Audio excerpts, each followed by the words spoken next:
and traveling exhibits. Mitch Nemo. Yo, Mitch. It is I.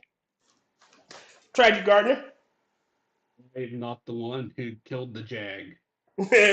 and Rotten Corpse. Oh wait, wrong thing. And yes, I've got it correct. You guys are coming through properly. I made sure to push the buttons and flip the toggles. Was Rotten singing that song War? No, I What? said whore. I was waiting for him to follow that up with Good God, y'all. What is it good for? Absolutely nothing. Say it again, No, yeah. It was no. I blatantly said whore. Oh. Except for it was, supposed to be that one where it's like very accusatory of, the whore, where you're pointing at the person as well. Why are you calling Oh, James a whore? God. There's I don't know what accent it is, but it cracks me up when the middle-aged or older woman calls someone a hua. The fake Russian. No, just instead of a whore, a hua. It's as if she's saying, "Who are you?" Yeah, it's kind of like the Boston thing. Is Yeah, kind oh of. God, she's such a whore. She's such a hua. She's such a whore. Yeah, I guess it is Bostonian, just like that fucking on again, off again accent from that movie Thanksgiving. Oh, that's why I make sure to tell people like, cause I'm very into guns and that whole thing, and I am a caliber whore. Yeah. Like you pronounce the hell out of that whore. All right. Going to the TF4. I need to get my daily done. Right on. This one is lackluster, and I'm dreading Welcome to completing Pariah it. 3. I'm Lieutenant John Vander. All right. That there. I just finished this one up today. I didn't. I started late. At some point, I probably. There was no reason to start on time. Yeah. It wasn't. Oh, in something we discussed off stream, my boss just answered my message saying, "Fuck if I know." So in other words, they have no fucking clue. So I'm sitting here like I'm in danger. So what are you going to be able to repair the? Well, no, you're not going to. Like you said, the customer, oh, I have it by XYZ, and you don't have it by XYZ, so it sets you back. If I don't have it here tomorrow, like I said, there's going to be upset people. Ain't nothing they can do. Sometimes. I think one of them will be okay because this is their downstairs washing machine, not their upstairs. So you have ain't they fucking fancy? Got a downstairs and an upstairs. Well, don't you know? I got a fucking landlord special. They do, and it is. And for some reason, they decided to stack them in the closet. Why? Because they hate me. Well, to be fair, I hate you too. Just saying. Well, yeah, and it's because I'm white. Exactly. God damn cracker. And only say how can you say that? Oh God, Jesus Christ! Oh! It's you. You think everybody that's in the waste management is mobbed up? That's a little bit racist. What is your profession? What now? Exactly, you're in waste management, aren't you? I know it. Hey, you think everybody's in waste management? You think everybody that's in waste management is mobbed up? That's a little racist. No, it's not. It's true. It's because it's true. Don't mean it's a fact. A particular race. What the hell is wrong with you? It's a quote by James Gandolfini from The Sopranos. Yeah. Yeah, I think he was talking to his daughter in the truck. She's like, "What are you, like in the mafia or something?" And he goes, "What is everybody thinking whenever just because you're in waste management, you think you're mobbed up? That's a little racist." He was trying to like gaslight her about it. I'm just thinking that waste management sounds like a bad euphemism for gynecologist. Ew. Yeah, that's more of a proctologist. Although it's bad as soon as you said, what is your profession? All I could think it was 300. And so I was like, oh. Oh. God damn it. We need to jump down this narrow fissure in the rock. Be careful. I don't know what's waiting for us at the bottom. Bug, sir. Right. You sure? I completely insist that you go after that young lady. I don't think she's into black men. Bro, seriously, in this day and age, you know a woman like that's not into white dudes. You know what? I'm going to claim white because I voted for Trump. I may be able to get out of this. We'll give it to James. I just did respond to that, being like, really? In this day and age, Tyr? You know she's into black guys. Here, where are you from, actually? I was just kind of curious. Maryland. Maryland. There, that is a deep blue state. A what? Yeah, no, actually it's not.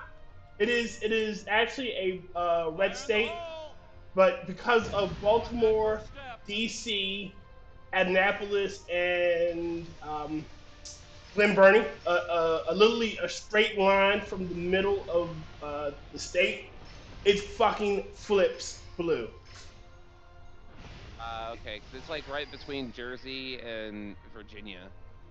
Well, yeah, we're the most northern southern state. You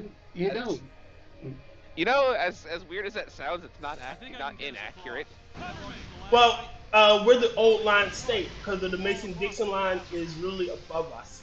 So technically, we are a southern state. That is true. I think North Carolina is still considered southern state. If I'm not mistaken, North Carolina let me make sure. I'm pretty sure North Carolina is technically set below us.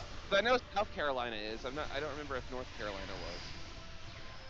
you know, we'll get an argument in whether or not Oklahoma was a southern state, and I'm like, not really. Was Oklahoma part of the Union when they during the Civil War? No. Oklahoma was founded in 1904. 7. Yeah. 1907. I was close. Yeah, so y'all couldn't have been a southern state because y'all weren't part of the United States when the war was. Technically, Oklahoma is more akin to the Midwest than anything else, which I don't like that, but No, okay. Center of the hive, where we'll find the spawn. We need critical. a killer, but if you cover my back, I can bring that whole. North Carolina, South Carolina are literally below Maryland. So again, southern states. We're still north. Okay, so they are southern state. Yes, we are still the most northern southern state. Mm-hmm. So it's Mississippi, Alabama, Louisiana, Arkansas, Georgia, Kentucky, North Carolina, South Carolina, Tennessee, Florida, Virginia, West Virginia, and Oklahoma, actually. Really? Yeah, according to the United States Census Bureau. No, really. Like I said, I guess it's just the. I guess it's just down there in Camel Land. You know, the southeast. Yeah, but there's a lot of northern southern states. Oh, sorry, southern states not around here no more. Speaking of which, 2010. This is 2010. We need to fall back so I can set off the charges and bring down the hive. But there really isn't any real blue states, really. It's just blue cities. Blue cities flip. States blue because of the nature of cities. And that's part of the county as well. Depends on your county. Mm-hmm. Yeah, but again, for us, it's for Maryland, it is a line from Baltimore County, which includes Baltimore City, part of Annapolis, Kent and Carl, and Glen Burnie, and then DC. There's a straight. If you look at it, it's a straight line from the middle. It bisects Maryland because Eastern Shore is mainly red, and out on the I guess we can call it the little handle part is Red 2. So have you guys have seen The Sopranos, right? Nope. Parts of it. So one of the saddest deaths, in my opinion, it has to be his best friend Pussy.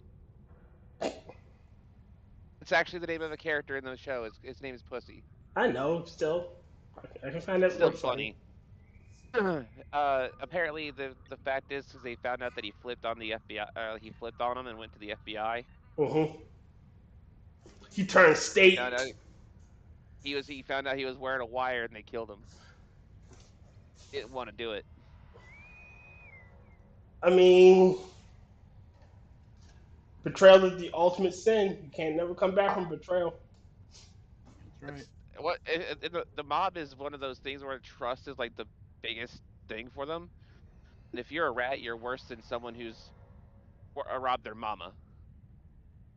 Again, betrayal is an unforgivable sin. It is something you can never. Once trust is broken and lost, you can never truly regain trust. Exactly, because you'll always be looked at as someone who is, well, a rat. And if anybody actually does anything, you'll be the first one they suspect because, again, It's the trust thing, yeah. Yeah. That's why if you're ever in that position, you tell the whole thing to my head, be like, look, I don't want to know. If I don't know anything, I can't be implicated, and I can't implicate anybody else. Yep. I just want to fucking do my goddamn regular job. That's it. Yep. Pretty much. Hold Now on. there is a one type of person. There's only one type of person that has to be snitched on. One. Trauma. Yes. Yeah. A hua? You got it. You snitch on the trauma. No, being a hua isn't necessarily a bad thing. True. But then again, depending on who the whore is. Sometimes it's the goo that keeps the things together. Anyway. You gotta hit it and quit it and pass it around to your friends. You know. Wait a minute. Ray Lewis says How do you know Southern you're versus passing Northern her states around and is she's based just on not which jumping part of off Mississippi you you and fall off. Hey, everyone at once. Let's make this a real party. All right. Rodney. To be fair. Scratch the server. I was gonna say, how do you know that's like you're the one passing her around if she's not like, I wanted to bang you, but I want to bang your friend as well. Enemy ships detected. You gotta think. Sometimes you might think that you're passing something around, but like wait, you were just being used. You check the punch card. That's why you always do the two-finger sniff test. They keep warning people about that. You gotta do it. Again, if you're I gonna. heard that before.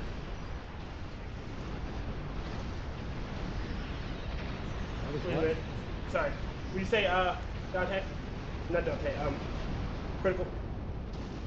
I was saying I heard that before. Parts are ready. Heard that line before somewhere. What, the two-finger sniff test? Yeah, and I don't remember where it came from. Yeah, I invented it. You didn't have it before. No, see, the two-finger Maybe sniff test you're- is if you're gonna get with a chick, you shove two fingers up in there and you swirl them about real nice. You yank them out, and while you're staring her dead in the face, and with an accusatory look, by the way, you sniff them fingers, and if there's something amiss, you blame it on her. And you don't stick anything else up in there. You go wash your hands, preferably with something with antibacterial soap or bleach or maybe some drain cleaner. And You make sure to look her dead in the eye and say, "You mean nothing to me." yeah. Yeah. You know, You look her dead in the eye and get out of my bed, you. Anyway, you know, there are other rules too. If you get down close enough to it and you can hear seagulls, get the fuck out of that room, man. God damn. All in, but at what cost? I didn't even have to sniff. I was able to put the whole hand in. Damn. Jesus. Hot dog down the hallway. If you get down there, you hear an echo, all kinds of stuff. You just, Get ready. my biggest clue is if I can hear ducks quacking. God damn it, Mitch. It's the geese. It smells like low tide at the pier. Yeah, but geese don't quack, they honk. It's a different scenario then. It smells like low and dirty. Yeah, if it smells like beef jerky, get out. Oh, jeez. Then again, nowadays I need to see some ID. I'm gonna need to see like 5 years of medical records. Yep. You- Like you wear a lot of ass cots. I'm gonna need to see what's underneath that ass. Yeah. This isn't just good what do you call sexual mathematics for guys. The same thing applies to a woman. You grab a hold of that guy's junk, and again, look him dead in the eye, stick your hand. If it smells like a foot, disengage. Disengage. I repeat, disengage. Abort mission. Open the blast door. Open the blast door. Get the hell out. You know when Kenny Rogers saying you gotta know when to hold them, know when to fold them? There you go. Wait a minute, James Know when said to walk I can. away, know when to run. Wait a minute, James says I can neither confirm nor deny the legitimacy of those events occurring, sir. You gotta know when to hold on. Now I will say this: if you're with a dude and like he's been working 12-hour shift in like a factory or something, he's probably gonna smell a foot. Yeah, quite possibly. Yeah, but that's a pretty tall guy. But if we're talking about the whole thing of like, Yeah. Mm-hmm. Oh yeah, that hygiene is important on a date. I mean, if you sit around in a van all day, Well, see, the problem is, I'm just saying there are clues. my grandfather used to say, "Look at the soles of her feet," and he would say, if she gets into the water, the first thing to hit the water are her feet. If her feet are dirty, her ass is dirty. If it smells like an anchovy ate some French cheese. It smells like Famunda Yeah, cheese. Here, I knew you'd probably be the foot guy in here. No, it's not the foot guy. It's just that my grandfather used to say that, and those are wise words. yeah, it's basically a hygiene thing. But if she's not cleaning her feet, she's probably not cleaning her ass. Yep. Fair enough. Yep. Also, if you take off her undergarment from below the equator, and it feels and sounds like removing the fruit roll up from that sheet of plastic they stick. That's another sign, man. You gotta know the signs. Peeling them off like fruit roll-ups is probably a description I never wanted to.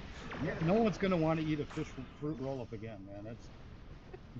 I never think eat they've them, ever but now made I a know fish what. fruit roll-up. I know. I blurted the word and it went weirdo. I've only had them like once a year, and now this is probably not even gonna make me want to have this year. Wait a minute, Tragic, you about to say something? my friend described one that he encountered as peeling apart a grilled cheese sandwich. Oh! Yeah, that's an old George Carlin joke. Or not, the way I heard it, George Carlin called another comedian, and without any how do you do or anything, it's like, hey, you ever wonder why men don't like to have sex first thing in the morning? And then he just goes, you ever try to open a grilled cheese sandwich? And then he hangs up on the guy. Does that sound like a George Carlin bit? It does. Dirty George, old George Carlin? Young George Carlin? I've listened to like almost all of his stuff, but I've never heard that one. No, this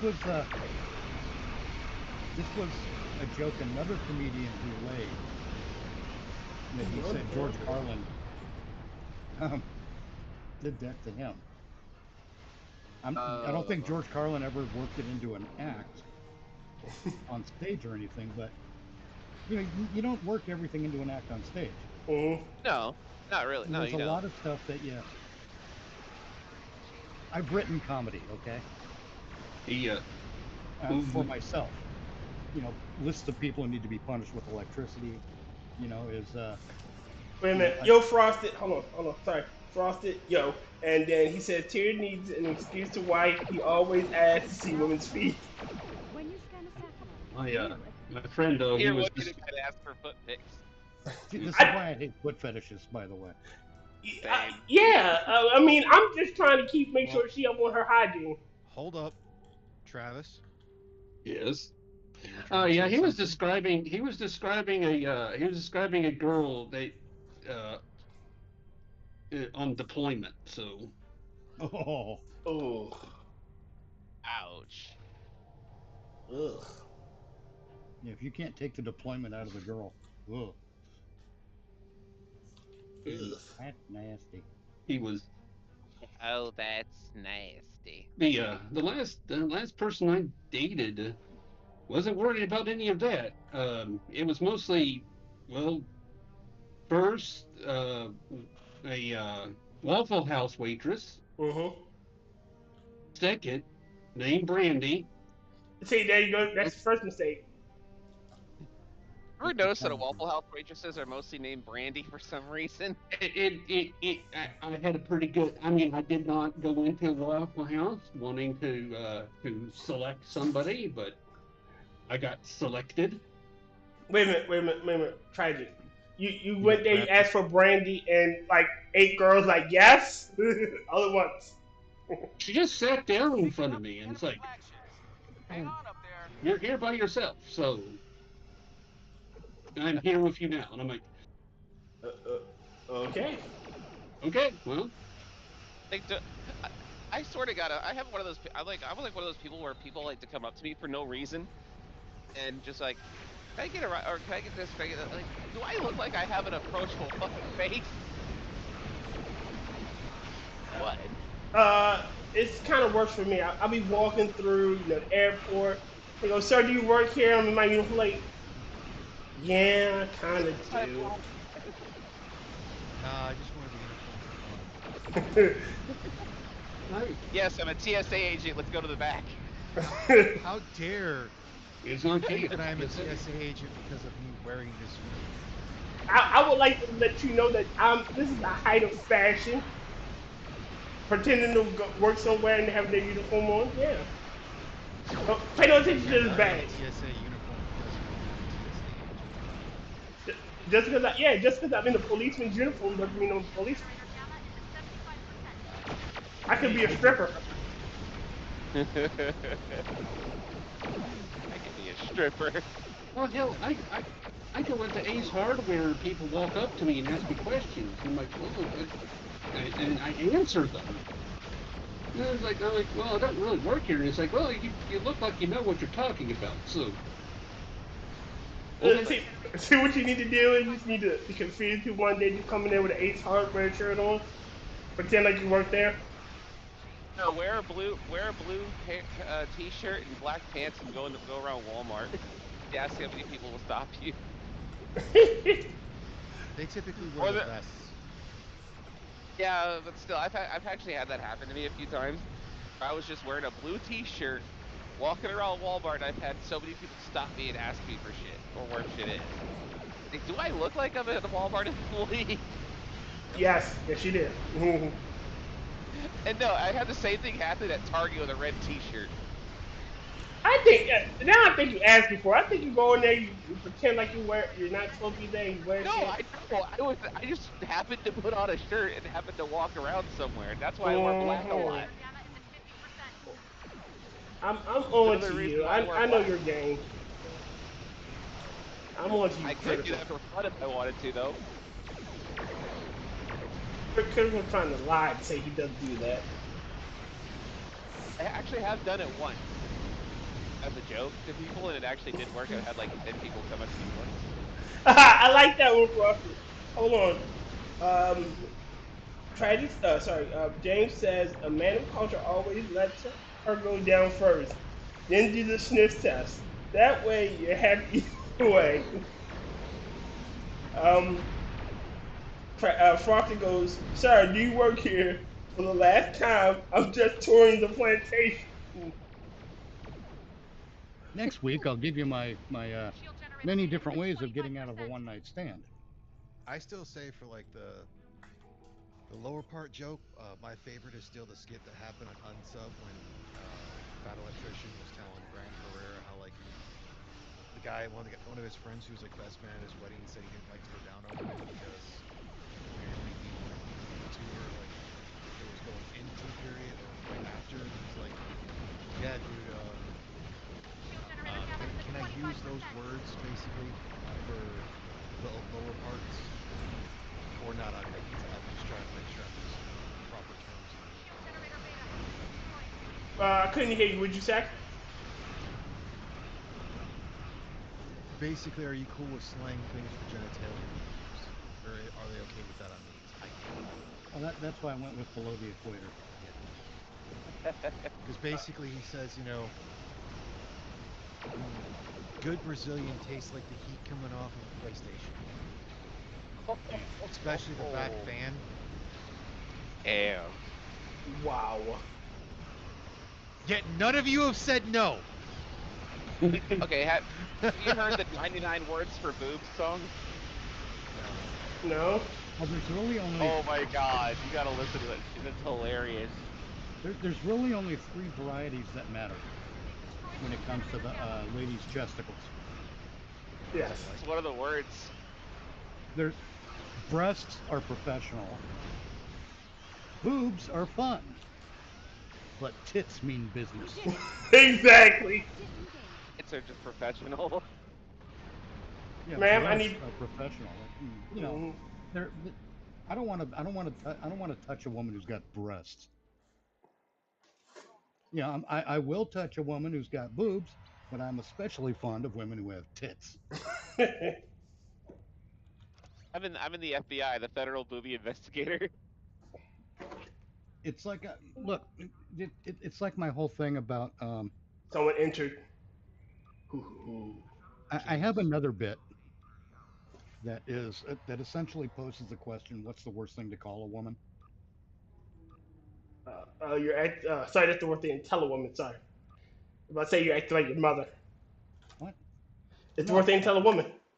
No, I mean of the many things that men call women in anger, Mm-hmm. and yes, one of them's going to be cunt. I don't Yeah. think that's the worst thing to call a woman. It's not. It's not. In Oklahoma, Because cunt is slang for vagina, and that's where, you know, if you're a straight man, that's where you want to spend your time. So that's just like saying to her, hey, I want to spend my time with you.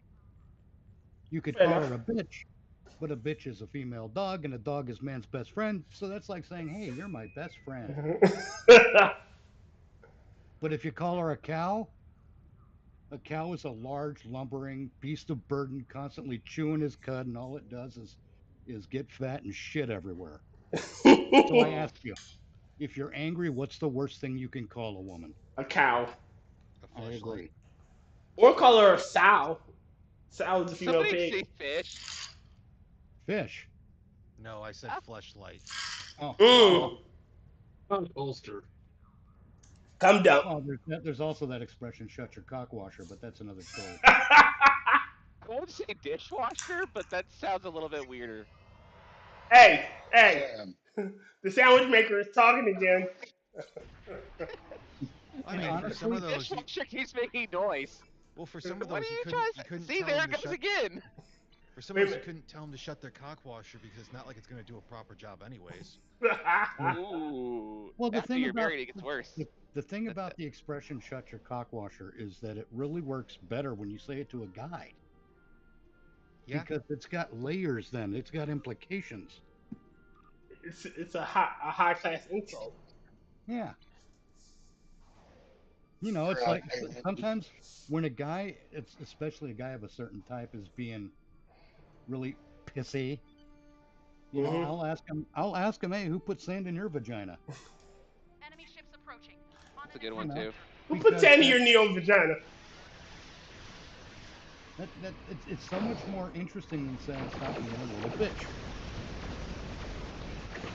Hold on. Please tell Okay, me- hold on. I'll turn down the game. Yeah, like, Stop being man's best friend. Anyway. Wait a minute. I'll turn down they're the game. just really shining with that bottom energy.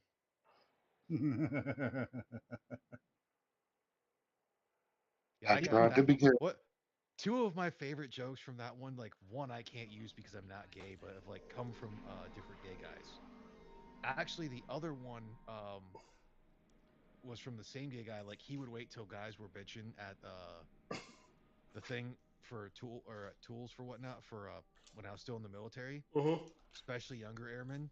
And he'd walk up to hear him like complain about like have to do something. He's like, Jesus Christ, man, I suck dick and that's gayer than me. Wow. His best one, dude. I wasn't. Hold on. His best one, I wasn't even there for. They had this asshole chick of a that was on flight crew and whatnot.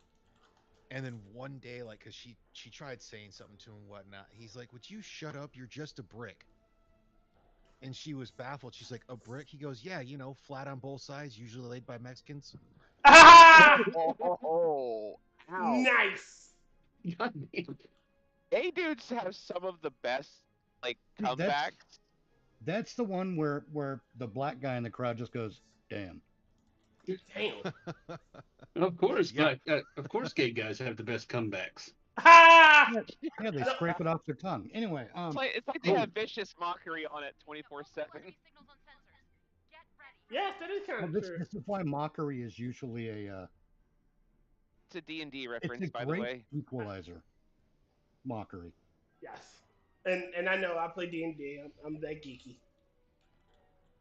I would cast Repel Maidens upon thee. It seems that another wizard has beaten me to it.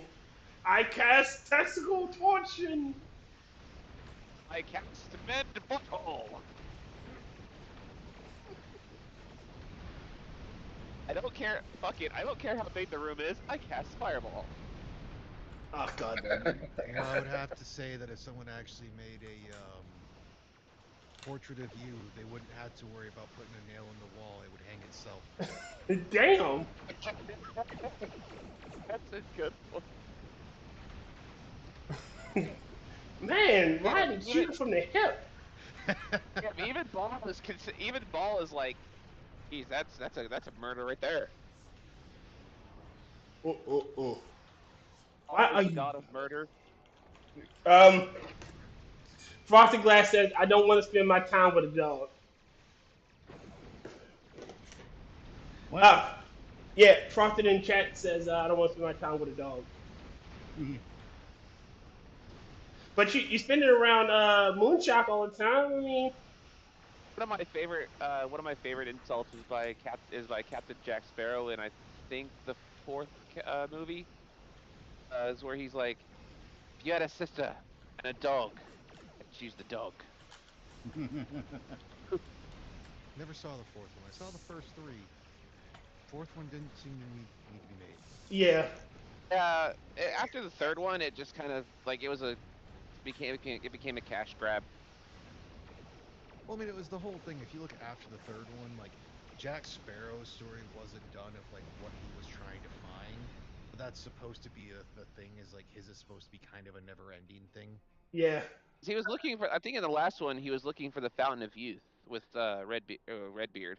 Well, no, I'm saying when you ended the The art. that's like because he's going off, he still has the one stuff to go through that, even though like they took the pearl from him again.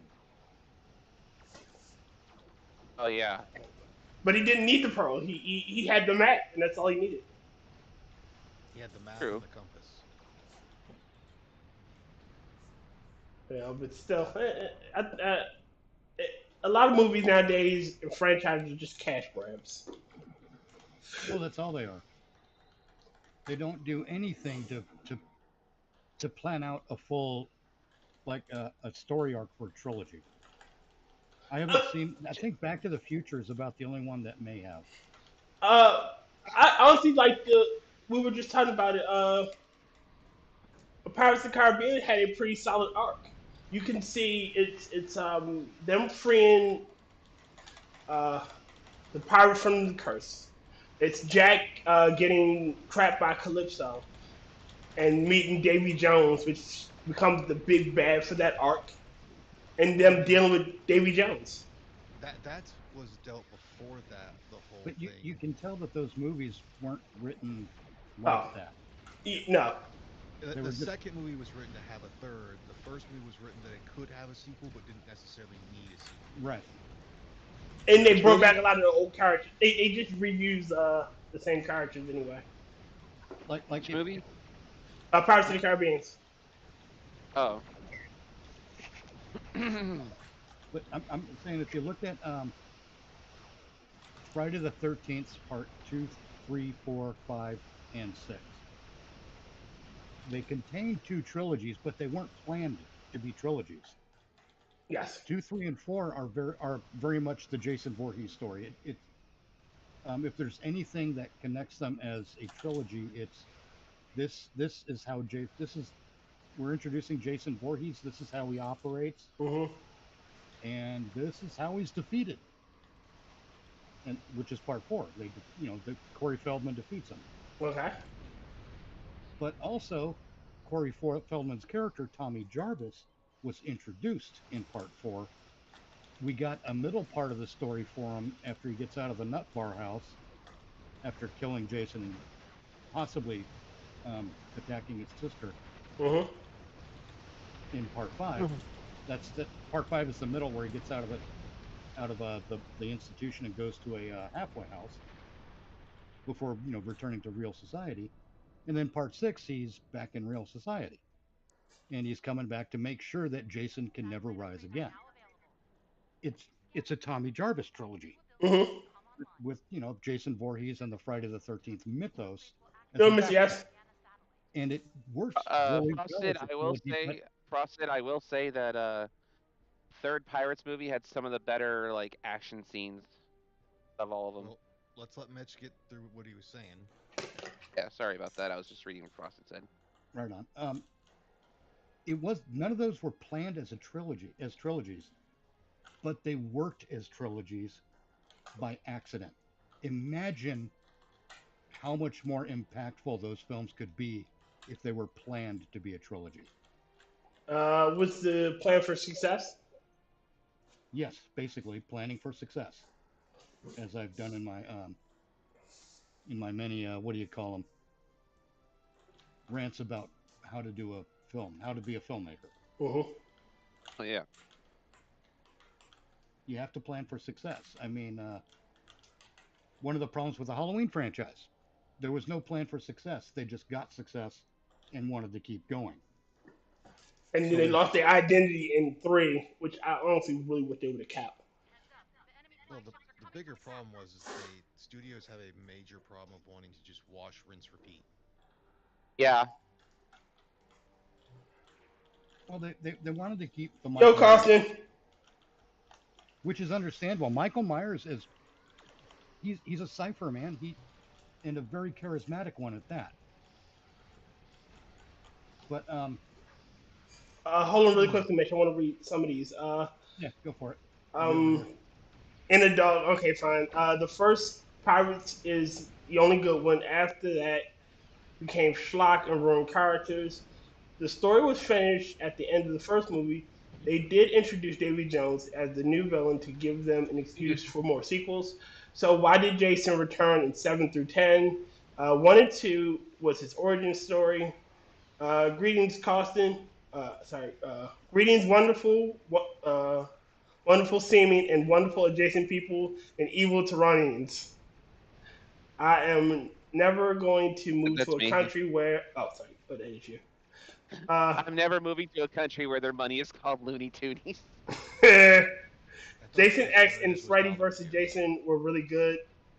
So Star Wars was made a good trilogy because the stories weren't complete at the end of episode 4. Vader and the Empire weren't defeated yet. But yes, originally Lucas had the idea for a trilogy. And even if he lied and said, he always planned it that way. I hated the fact that they brought fucking Palpatine back. That... That was more that Rian Johnson, J.J. Abrams fucked up that trilogy. Oh, they did. J.J. Abrams and Kathleen Kennedy completely fucked up that. Oh yeah. Yeah. All right. They couldn't figure out a new villain to bring in. So they're like, oh, let's bring in something everybody else knows. No, what they should have done. But this is what they should have done. They should have paid for the royalty rights and used the books. Yes, the extended universe, yeah. You already had a big bet. You had several big bets in one movie. One book could have been a whole trilogy. Oh yeah, easily. And then you had legacy characters already pre-established. You had, Luke's kids. You had Mara Jade. You had Jedi Leia. You know, Yep. you could have had Yeah, the we girl should have boss had. movies. I would Ray have did loved not. to have seen someone new, some new actress playing a badass Jedi Leia training with Luke and doing their own adventures. Shit. I keep bringing this up because it's one of my favorite events in all the Star Wars. Her battles, her fight with the Hutt Jedi, Bellerophon. The one Jedi Hutt that turned evil at the end.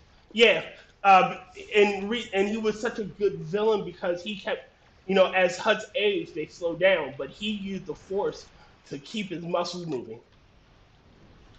You know, and that duel again, it's all her by herself. She's holding her own against like this other Jedi. Well, dark Jedi, I guess would be the term because he wasn't officially Sith.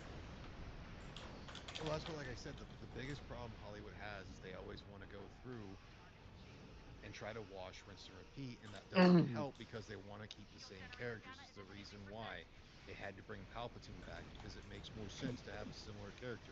They went fucking That's Saturday what I was morning. saying. Yeah. They went Saturday morning cartoon on that one. Can't have a different villain. The Ninja Turtles always got to fight Shredder. Yeah. True. See, Power that's what Rangers makes only it get in. stupid. Yeah. But again, if you'd have let Palpatine remain dead, you don't kill Snoke in your second movie, which makes no fucking sense. You don't include Snoke in your first movie. You don't. You allude to him. You know. Kim makes Snoke out to be this like mysterious, dark presence that's always around, but you don't see him until like the final film. Well, for one thing, Yeah. you don't give him a name I'm a like mutant, go Snoke. What the fuck? That's like if Hitler's parents named him Skip. It doesn't fucking work. Snoke. Hey, It, it Skip sounds Hitler. it sounds like you've got a booger stuck in one nostril. Snoke. What the fuck kind of a name is that? Hold on. It sounds like he bellows when he snores. Hold on. It said Ryan Johnson's fault. He fucked up the story to the point where any sequel would have been retarded. Only good extended universe. The only book in the extended universe I read was Darth Bane's origin story, a decent read. Johnson was the idiot who killed off Snoke in the second. All right, I'm sorry. I thought it was Abrams. They're similar enough, and I don't give two shits about them honestly. They both of them huff their own fucking farts. But see, the Okay, thing with so who would Abe, be your question? Sorry about that. no, go on. Who would be your favorite Darth to bring in? What, a Lord of the Sith? Yeah, Yeah. one of the Sith Lords. Who would you choose? I'd create a new one because they took so much fucking time making a sequel trilogy that you need to do something completely Right. new. Right, so That's about the one saying that thing the sequel JJ trilogy, got we're right. saying that the sequel trilogy does not exist. Even if it did not exist, who would you choose to bring as the new villain All for right, this? hold on. If I were to do the sequel trilogy, I would have done it in a timely manner so that I could do the Timothy Zahn's Heir to the Empire series. All right, I'm gonna say this violates one of Mitch's rules, but never tell a prequel story. But I would Never, want to do one set in the second 19 Old Republic.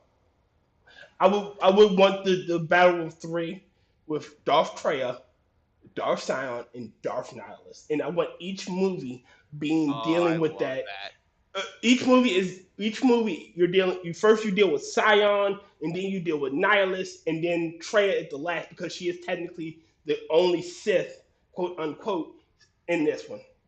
She's the official Sith in this Sith Lord, and you could even have that Sion. You can even that they think they kill Sion, because his whole shtick is, oh, I'm so fucking full of rage and hate and pain, I just can't be put down, and have him fighting I'm too alongside angry to Nihilus. die. Yeah, I'm too angry to die, and have him fight with Nihilus, who is the consumer of force, consumer of life. Yes. And Nihilus was the consumer of worlds. Yeah. yeah, so now you have these two big bads, and if and then you could have Treya all in All this shit is her machinations because she's trying to kill the two of them. She's manipulating you. And now, if you've never played the game, you don't know that. But if you play the game, you know, oh shit, how is she going to puppeteer these people? You already have, and canonically, the exile is female. You have great characters like Atris that could be brought in. You know, and you would never have, because this set is like what 15,000 years before the Skywalker series. So you don't. It'll Not quite never. that many, but yeah. But it'll never interact with any of the pre-established shit because again, it's so far in the future that if it had those types of repercussions, it would taper out. Well, yeah, that's why if I were to do a new Star Wars story, Hmm. it would take place 1,000 years after the Skywalker saga. Yeah, so any repercussions that wouldn't have effect, and then you could always have Luke come back as a holocron. And I wouldn't. Yeah. It's one of the reasons I want to do it. Taken out like a bitch. One of the reasons I want to do it so far ahead is to avoid. We don't have to do cameos. We don't have to. We don't have to prove to the audience constantly that we've seen all the other Star Wars movies. We're telling Yes. a new fucking story. You know what it is? You know what it is? I think Hollywood does this on purpose. I think I know what it is. Is that they believe that their audiences Are stupid. fucking stupid, and that they can only watch something if it's adjacent to something else. Right. That's a fair assessment. And they know it. But and they know there is something to that though, because if we were to launch a brand new Halloween franchise, Coda was the first Coda was a better story, Frosted, but still I would rather the second one because again it's more well known, if you will. It's But- more that if we were to launch Halloween, relaunch it, because at this point you basically have to reboot it because you can't have 90-year-old Michael Myers going after people in a fucking walker and a Fair. motorized Yeah. chair. It just doesn't work. Take Michael Myers into like some fucking ace demon. No, you don't have to do any of that. You tell I'm basic. just joking. No, what I'm saying is, if we launch Halloween now, and we want to do it as an anthology like John Carpenter originally planned, you can do it. Mhm. The problem is, you still have to use the Michael Myers. The Michael Myers. story. Yeah, the Michael Myers. You have to use the Michael Myers as an anchor for the franchise, because once you get Ooh. 2 or 3 Michael Myers movies deep into this new franchise, and you let people know from the first movie, you say, hey, one of the things we're doing this time around is we're going to go with John Carpenter's anthology thing, but we're still using Michael Myers' story as an anchor for the franchise. So everything you're takes still place gonna- around Haddonfield. You're still going to get Haddonfield. You're still going to get Michael Myers, but you're also going to get Russellville and Smith the Grove. guy who killed people there. You're going No, to no, get you're going to get don't different reboot adventures Halloween. over in Smith's Grove. Here's the thing, though. Michael Myers is considered a possessed human being, right, by the demon the shape, No, No. or has that been retconned? no, that's never been established. Yeah, that he's always been regular sounds human. like beta canon. Honestly, that sounds like something that showed up in a comic book somewhere. It was before the first reboot. It was like the first 4 Halloweens. No, I think it was before H2O. no. Even then, No. he was regular human. Yeah. I mean, Yes, there's even all that Lewis cult of even said thorn it. bullshit, but Shape is the evil entity that corrupted Michael Myers after all. no, the shape is what they called him in the end credits in the first movie, and that's all it ever was. And that's who he is he's the shape. It's like a killer name. You know, the No, Smith it's Grove not. slasher. No, I'm No, just saying. it's nothing like that. It's just the cute name they used at the end credits of the first film. Oh. He was never called the shape in any of the movies. Dexter's Bay Harbor Butcher name. Yes. No, it's not even that. That's just it. He was never referred to as the Shape except in the end credits of the first movie. But stupid Hollywood has to go and run with it and act like he was always called the Shape, and he never was. And it's just another way that the David Gordon Green trilogy wasted a bunch of time and energy reminding the audience that they've seen Halloween. And it's stupid. It's bad filmmaking and it's bad writing. And I reject it outright. Right. So that kind of ruins the idea that I had there. 'Cause I was gonna say, like, if it was gonna be another character that could be possessing him, and it would just keep possessing other people after it dies. Well, No, that's not how I do it. Because no, what I would do is because that leans too far into the supernatural for the Michael Myers story. The Michael Myers story is scary because he's just a dude. Happen. Yeah, because he's just a guy. And he could show up at your doorstep any day, you know? That's part of what makes him scary. The fact that he's, I mean, I can explain away shit like him disappearing in the neighbor's backyard when Laurie saw him in the first film. That he didn't actually just disappear. Laurie was so focused on him that she got herself entranced. And you've had it too, where you ever been driving to work? It's called road hypnotization.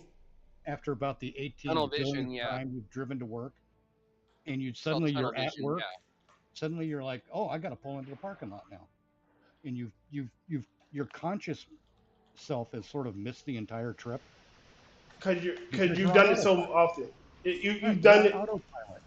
That's what was happening there with Laurie Strode. She was so focused on Michael staring at her that she kind of went into a trance-like state, like you do when you're going on that drive to work for the 50 billionth time. That's why she didn't notice him walk away. He did just walk away. There are so many Halloween There are so many Halloween timelines because Hollywood doesn't know how to fucking write new stories. Exactly. That's part of the problem.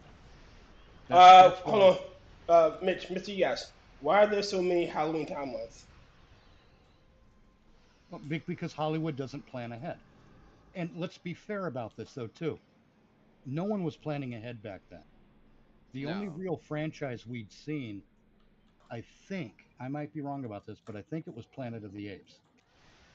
Yeah. At that point. Yeah, because that was a science fiction franchise, not a horror franchise. Yes. You could say Frankenstein and Bride of Frankenstein, but that's two fucking movies, right? Well, no, the Hammer series of movies, like you had Frankenstein, you had the Bride of Frankenstein, you had the Son of Frankenstein. You know. Well, yeah, but I'm saying they weren't like big franchises. They were just sequels, and that's a different thing. Back then they didn't have what they called franchises. I mean, I guess the Dracula movies considered to be franchises. Yeah, but they weren't. When I say a franchise, I'm talking about a series of interconnected films, often trilogy. Right. I would say I was talking about the Marvel back in the time. Hold on. Tragic, you were trying to say something? In a minute. Oh, okay. Continue, guys. But one of the things you need with a franchise is a connected story. Yeah. Or some level of connectivity that makes sense. Now, if you do the Halloween anthology thing, the only thing you need to make it all make sense and tie in together is they all just have to take place in the same universe. And on Halloween. Not even on Halloween, although it would help. But you don't turn the holiday into something super mystical. You don't give like they did with Saw. What's that? It's kind of like what they did with Saw. It was like for the last 10, 15 years they were coming out with a Saw movie every Halloween year. Oh yeah. That's what they were doing with that. The point is, you gotta have, if you want these things to work for a modern audience, I can't believe I'm saying that. But not even for a modern audience. Audiences 50 years ago would think the same thing. You need connectivity that makes sense, and it doesn't always have to be, it doesn't have to be Michael Myers shows up in Russellville. That's not how you're going to do it. But what you need is continuity in a good universe. Yes. The only continuity you need, though, you need side characters that pop up from different places that might eventually become a main character in its own story, again, I like the original concept of of three season of which it is a it is a anthology series where the only connective tissue is the Halloween season. And yes, you could have it set around. You can even go to like some of these iconic locations, such as like That's Haddonfield, exactly right. you know, and and you can even meet characters like. But I like the idea of like maybe we get a vampire story this year. Right, Next year we get a werewolf story, or we get another slasher. right, Hell shit, we get a exactly. ghost story. Sometimes you get that the hungry space alien. Yeah. Oh hell shit, you could have like it's one setting in the insane asylum where you're trying to escape. The trick is you do like in the original Halloween when the gravedigger guy or the grave tender, I guess, was Hmm. leading Dr. Loomis to Judith's grave.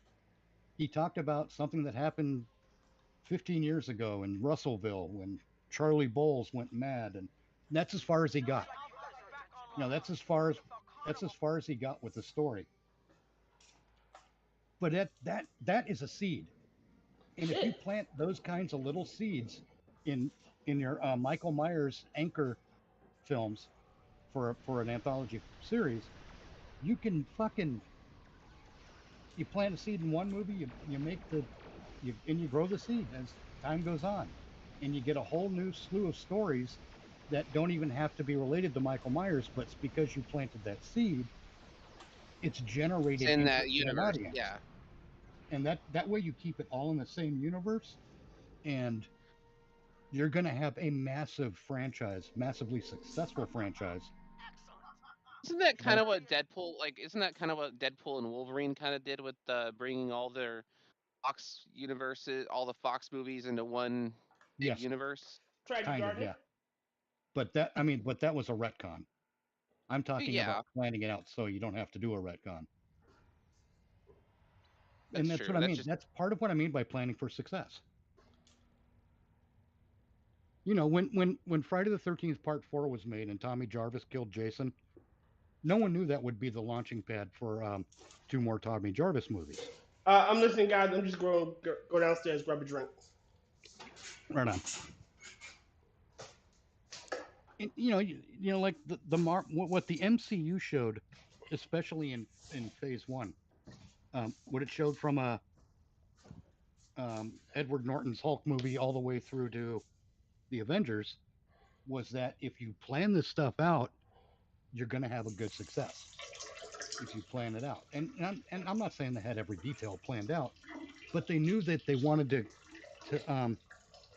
to escalate from Zero to Thanos eventually, right, right. and they did a pretty good job of doing that up until Captain Marvel. Yeah, I And watched just randomly Captain Marvel. shoehorn in. All right, all right. So I did watch Captain Marvel, and Captain Marvel, while it's okay of a film as it is, there's a lot in it that did not work. Well, it also felt shoehorned because it was shoehorned Yeah, into the it overall was. story. And they kind of like gave a reason that he was blinded in one eye because of the cat alien thing, Yeah. and that was kind of stupid. It Well, would have yeah, been better if he got shot in the eye or something. or Some or alien something scratching exploded him. and he couldn't get away from it quick enough. Something that makes sense. Yeah, because he's a fucking spy. Right. But to make it some But an alien alien cat cat scratches him. alien cat scratch is just silly, and it diminishes Nick Fury's character. Exactly, it does. And that's the other And, thing you got to look for. You got to not diminish the characters. and there was so much about this movie. I wanted it to be so cool, and it's one of the ones that I gave it the lowest rating on. Because I've watched all the Marvel films up to, I think I watched all the way up to All right. Know what Black it could have Panther been. 2. Know what Black for Panther Nick. 2. Know what Nick Fury losing his eye should have been. It should have been him. It should have been a crisis of faith, and he's going in to rescue his friends. He goes, you know what? If I make it through this, I'm done. I'm out. I'll give my life for my friends. And he gets there, and he only loses an eye. He goes, you know what? I'm good with that. Now, I think it would be better if it happened as a result of a knife fight. Honestly, that's the kind. Nick losing his eye is the kind of thing that the more simple it is, the more Badass. the more gravitas it could have. But Yeah, you know, yeah.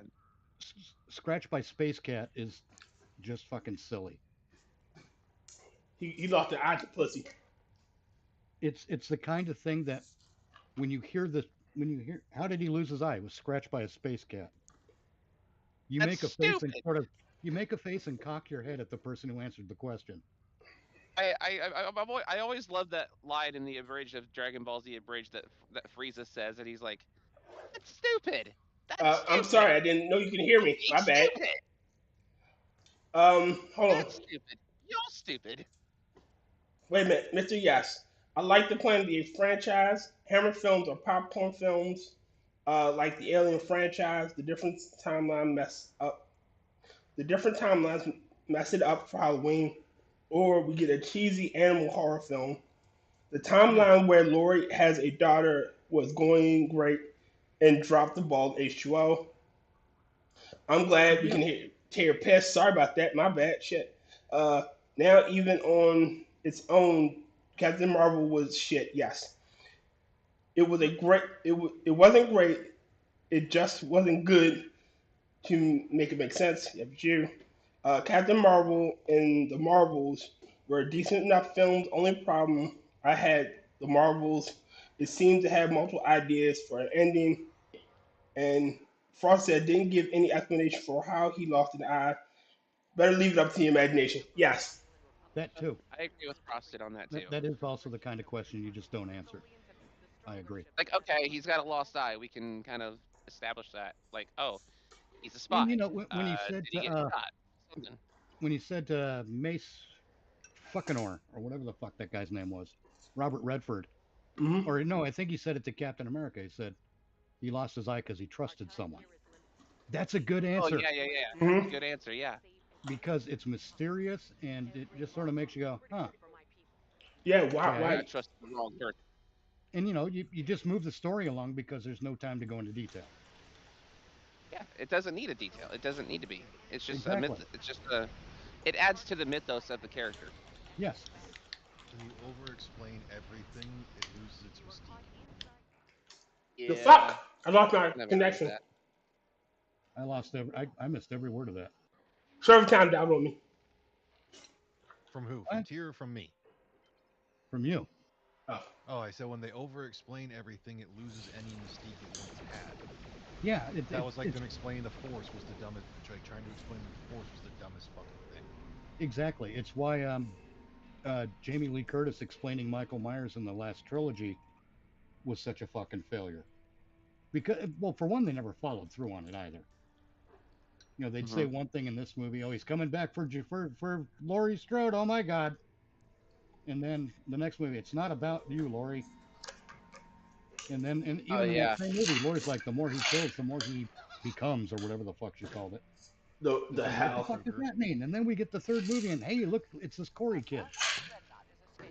And I'm just like, fuck you, trilogy. Yeah. Somehow he passes it on to that kid like the fucking virus, like it's killer AIDS. Well, see, that's because Laura, I keep saying Laurie Strode. That's because Jamie Lee Curtis wanted to be all activism with filmmaking, and Michael Myers passing on um, the murder Her. urge, whatever the fuck. Nah, it's a Is murder. Her. supposed to, yeah, it's supposed to be an analogy for fucking COVID,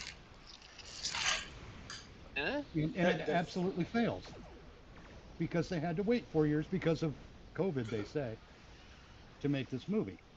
It shouldn't have been an analogy Wait, for what? anything. It should never. That's not how any of this shit It was works. well, basically, it was also too late, so it fell flat. So it and I just got lost for a second. What happened?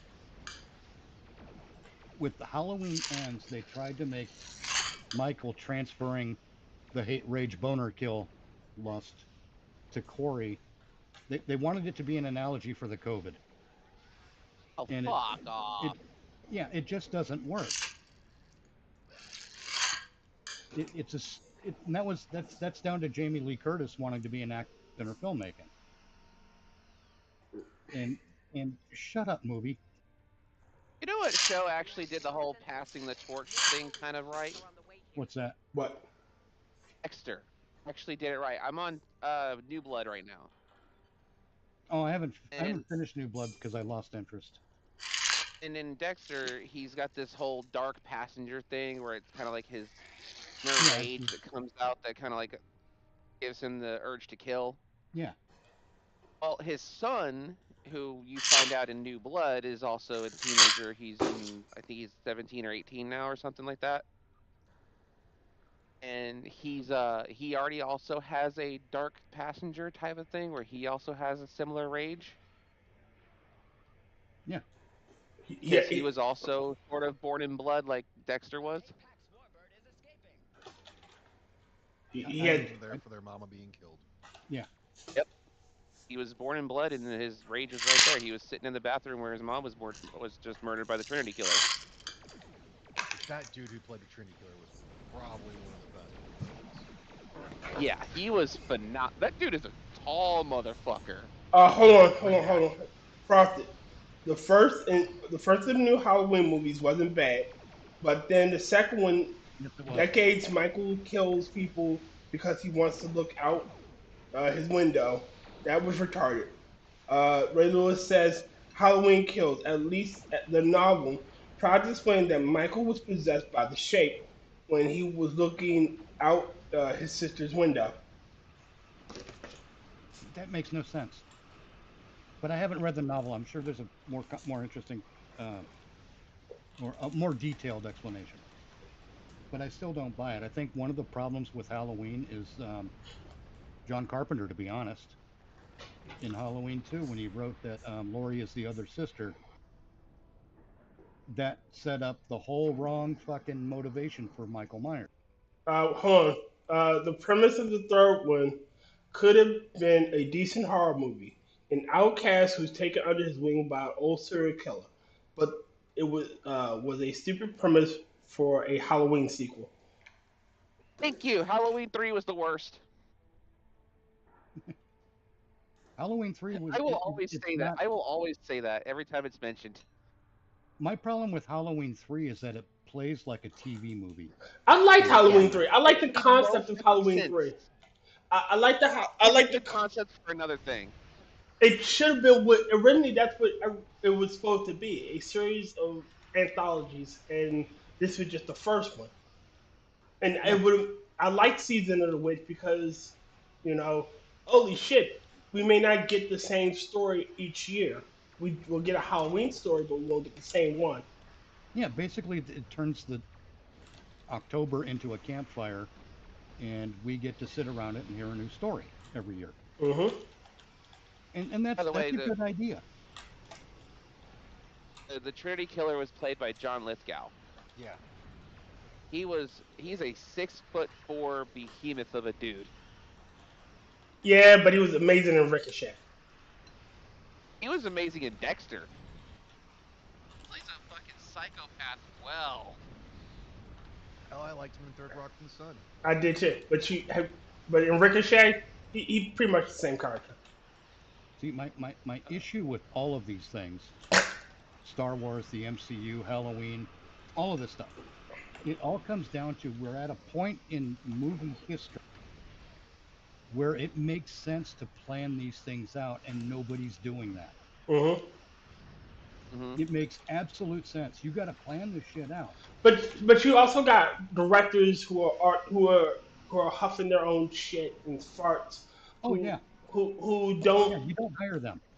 Yeah, but you don't. You also don't hire the newbie director who won't stand up for themselves. Right, and then still there's a third factor, and that's the streaming thing. Mm-hmm. Because that's not a TV series. That's a streaming series, and that's a different animal. Mm-hmm. And we still don't know how to treat it as a different animal. We're stuck thinking that thinking that they're the same thing, and they're not. So we have to, when it comes to streaming, we can break some of the TV rules. You know, we're not restricted to oh, it's got to be 43 minutes so we can get 17 minutes of advertising. We're not stuck with that. Shit. That's why we get some episodes of a streaming show where they're like 58 minutes long, and that's great. But Or over an hour long. But where streaming is fucking up is they think in streaming they have to tell one story in 10 episodes, but they only have enough story for 4 or 5 episodes. So they stretch that out. Then tell 2 stories per season.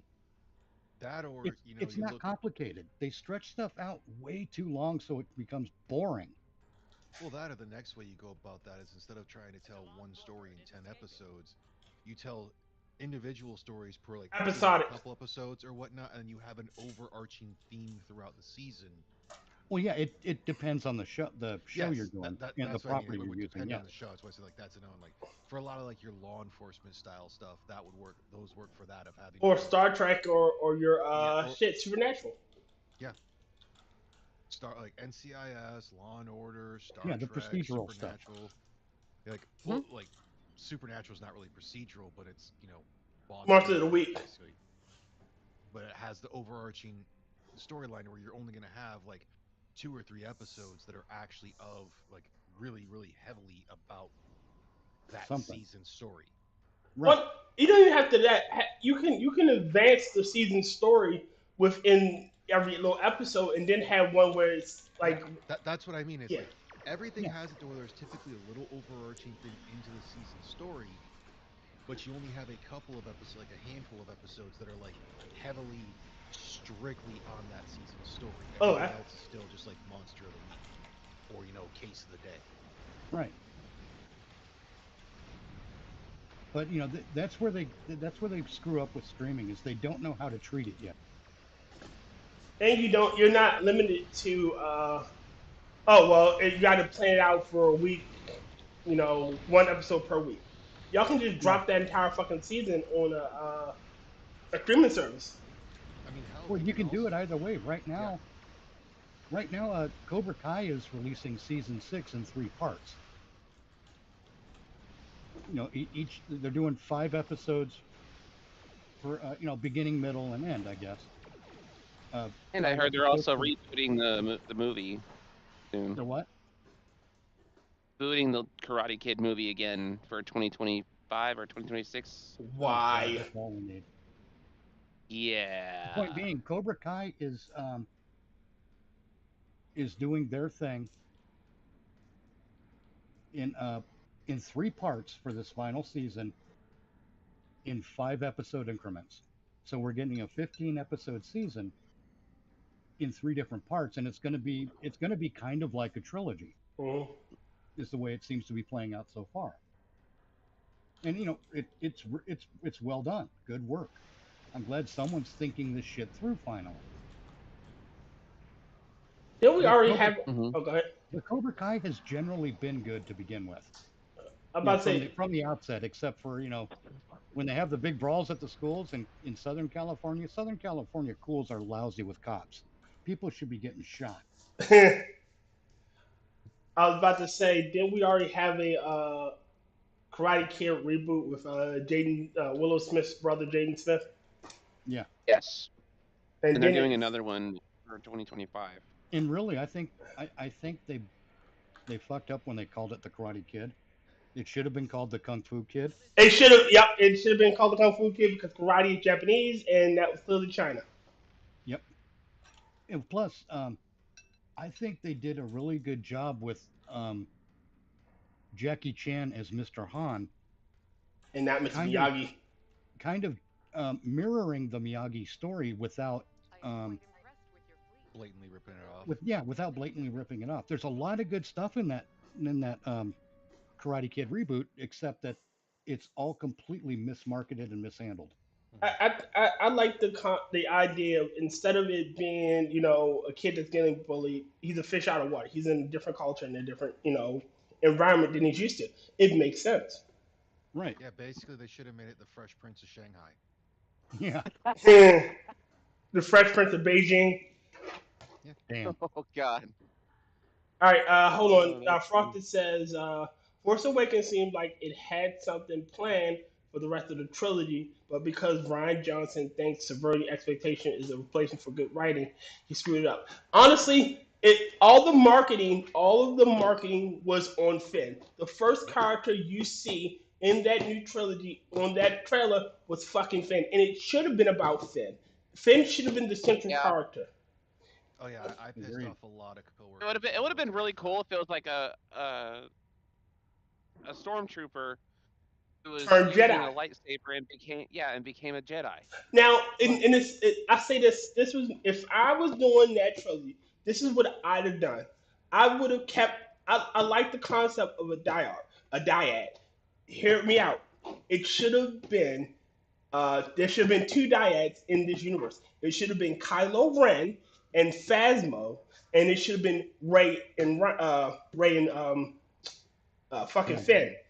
Yes, they should be connected, and they should have mirrored each other. Where they have a good, and when they first start off, they should have a bad relationship. Like they can't work together properly, but Kylo Ren and Phasma can work together. And then as it Yes, that would progresses, have been better. yeah, and you see the progression where as Ray and Finn learn to work together, and learn to interact with each other, you see the breaking down of Phasma and Kylo's relationship. And then I Yeah. think they should have made Phasma Darth Sion-esque, where she's just too pissed off to die, where you think you killed her and she comes back. And the only way you really kill her is you have to kill them both, you know? So, like, you gotta kill the bosses simultaneously, and it should have been Phasma versus Finn, Kylo versus Rey. Yeah. You don't even need Snoke at this point if you did it like that. And again, you see the breaking down of the relationship as you see the building up of theirs, where they're learning to trust each other. And like you could have like in the scene, you could have them dueling together, where it looks like they should be defeated, but they're learning to do this. They're learning to fight as one. She drops her lightsaber and he lifts up his, so he catches it and he's dueling with both of them, and then he tosses up in the air and she fucking starts to show their relationship working together. It shows Yes. synchronicity. And Yeah. again, Yeah. That's what this new series should have been, a synchronicity like between two characters between each series, yeah. showing how they can change and do different things. And it would be Finn and Rey getting trained by Luke, where Luke wasn't supposed to be a complete douchebag. And you can even Oh, you guys are going the complete different way I would have with the fact that it was called The Force Awakens. I think Finn and Ray should have been the main characters of this movie or the first movie, Mhm. and it's different characters for the next movie, and then for the third you have like them all coming together because it's a massive explosion of Force users coming back Well, that would have been cool too. That'd been cool too.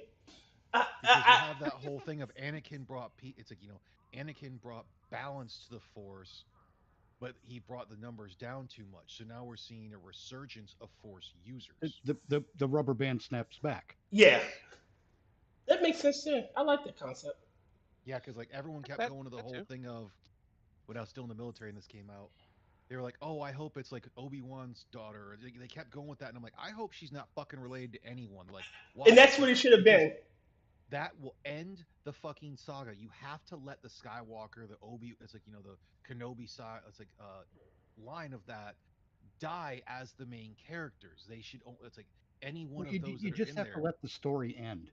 Yeah, it should Like it should have been the their Skywalker stories saga. ended. It's time for the new story to begin. It's the same Right. reason why I have a problem with a lot of Dragon Ball fans Yes. because after the Cell Saga, Gohan should have taken over, but fucking Dragon Ball Z fans were where Goku? Why for no Goku? And this wasn't even Westerners. This was fucking Japanese people.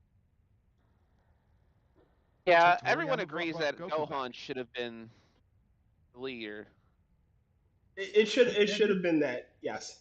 That is the other thing, and even with the Halloween thing, um, just for anyone who doesn't know, I have 3 fucking trilogies worth of Michael Myers stories that make sense and allows the story to end. Wait a minute, hold on, sorry. Wait, I gotta read this one. Frosty says, forget Karate Kid. Kid with a gun can beat him easily. True fact. It is. Accurate. Well, I was gonna say, like, with the whole But- thing for the lightsaber for the first Force Awakens, or for the first that one, been like, I'm gonna beat you with the power of friendship and this lightsaber I found. It's a rainbow lightsaber. Shit, again, you the should. point is, the point is, you have to let these things end. Yes. All stories end, and these stories have to end. The Michael Myers story has to end at some point. That's why I've only got 3 trilogies, and I will not go further than that. 3 trilogies of a Michael Myers saga in a Halloween anthology franchise, that lays a lot of fucking seeds for other stuff. And you can Yep. keep that shit going as long as you keep planting seeds. And that would be a massive horror franchise if anyone had the fucking brains to put it together. I have several stories that I've worked into it in notes somewhere on my fucking computer. Good luck finding them. But the same thing, the Fair. Skywalker saga has to end. Yes. The Myers story has to end. The only exception is Jason Voorhees, because Jason Voorhees is an undying revenant. Yeah. He is supernatural. He's not going away. Well, But, that's why, like, But just in terms of practicality on the backside of the camera, even the Freddy Krueger story has to end because no one can play him forever. Yes. Yeah. At some point, he has to go to hell. You know, Yeah. he has to get his comeuppance. You know, and it's baked into that universe that you can't escape this shit. I still like the idea of a Friday the Jesus Christ. Nightmare on Elm Street. An Elm Street franchise where Freddy Krueger is actually innocent of killing any children, and he was set up. And the first movie is about him getting, it's about all the child murders, obviously, but it's about him getting framed and wrongly accused and wrongly prosecuted, et cetera, et cetera. Wrong signature in the wrong place on the search warrant, and him being murdered by his neighbors. Or you can have it like he gets exonerated, but they don't believe he. Oh, no, he's not exonerated. No. Listen, Tyr. I thought this all through. Okay. There's no exoneration. Everyone assumes he's guilty because he's been framed by the real killer who's in a position of power. And when the search warrant is signed wrong and he gets let off and he can go home, that's when his neighbors think there's been a massive injustice. They turn on him. That's what I was trying to say. Yes. And they murder him. They burn his house down with him in it. Right. And that's the first movie. That's the first movie, A Nightmare on Elm Street, is Freddy's fucking nightmare. That's kick-ass shit. All right. The second movie is the nightmare of the officials who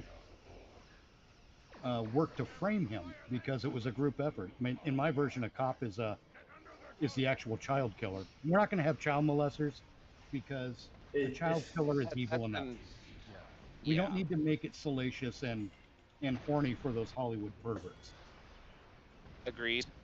So it's just gonna be a child killer, and Freddy's does come back in spirit form, and he starts haunting the dreams of all the people who conspired against him. But then, in the third movie would actually be the original first movie. He wants his revenge. Remade where he's up against Nancy. And that part at the end where Nancy says to him in the original, I take back all the power I ever gave you. And he just goes, arg, and disappears. That's stupid. I take back all the power I gave you. It's stupid. So the way I would do that is I would have Nancy point out that what Freddy's doing now to the children of the people who murdered him, he's doing the same thing to those children that those people did to him. She confronts him with his hypocrisy, and that's what destroys him. Or you know what? She appeals to his better nature. Like you were a good man. You love the kids. and he realizes, yeah, he's a monster. Yeah, he realizes essentially that he's become the monster that he never was. Yeah. He's become the monster that they claimed he was. Right, and by continuing to do so, he's making it so they win. Mm-hmm. That's a self-fulfilling prophecy. Yes and no, but yeah, basically she confronts him with his own hypocrisy, and that's what destroys him. I think that's a much better, especially in light of the of him actually being innocent of the crimes. It puts a neat spin on the title, A Nightmare on Elm Street, and it gives us a deeper examination of the characters. It gives us an examination of injustice. It gives us an People who have been examination. innocent of crimes and have been, yeah. Yeah, Wrongly it gives accused. us an examination of a justice system that is easily corrupted. It gives us so many fucking things to examine and to explore. Or how monsters infiltrate systems and Yeah, and also the monster is not always who you think it is. In fact, the monster is most often the people in roles that would usually be deemed positive, like parents and cops and uh prosecutors and judges. have you ever seen the third Tales from the Hood movie? Not I. Yes. All right, so Tony Todd, one of his better, it was a mediocre role. I really think he should have been the devil. But that aside, he says to the little girl, goes, devils often come as pretty and shiny. Yep. They don't come to you as devils. They come as something worth looking at. Come to you as friends first. Stuff like that. And that's what that should be the Devils are things of beauty. yeah, essentially. And that should be what the message is. Here you can even have that this version of Freddy has a noticeable deformity, or noticeable appearance thing. Actually, the thing I was going to do that sets this Freddy apart Mm-hmm. before he's burned and all that shit Mm-hmm. is I was just going to have him be one of the reasons they think he's a likely suspect is because he's a bachelor. He's 30 something years old. He's approaching middle age, He's always and friendly No with wife, no kids. kids. he lives alone. He's always friendly with kids, and it's not, and he's not gay or anything like that. We're not going to go that No, route. he's a polite guy, and Yeah, he's a yeah, good guy. He's a nice guy. He goes and he feeds the ducks. He never frowns at kittens or shouts at nuns. He's a nice guy, and he's just single. He's a bachelor. He doesn't, romance isn't his bailiwick. It's His not his one, forte. the one that got away, did get away, and he just like, I don't want any other but her. Right. Yeah, maybe that's another angle on it. Is he's already been in, and there's no way anyone's going to replace that. Or maybe he's a widower. That's what I mean. Yeah, you know, It could be like that too, and new to the neighborhood, just when these killings start. he came here to get away from the stuff that reminded him of her. Right, to start over. Yeah, And Yeah. and he's just a good And guy. it's He's not like harboring any grudges or baggage or anything like that. He's got baggage certainly, but it's Mhm. not the kind that's it's not bad guy. I'm gonna. it's not the baggage that's aimed outward. hell shit. You could always have that. In his house there are pictures of kids, but when that's another thing they suspect him of because you have these pictures of the kids and they don't know like these are his relatives. His Right. nieces and his nephews. Who he's very fond of, or he hasn't seen in a while because it reminds him of his wife. Of his Right. past. Yeah.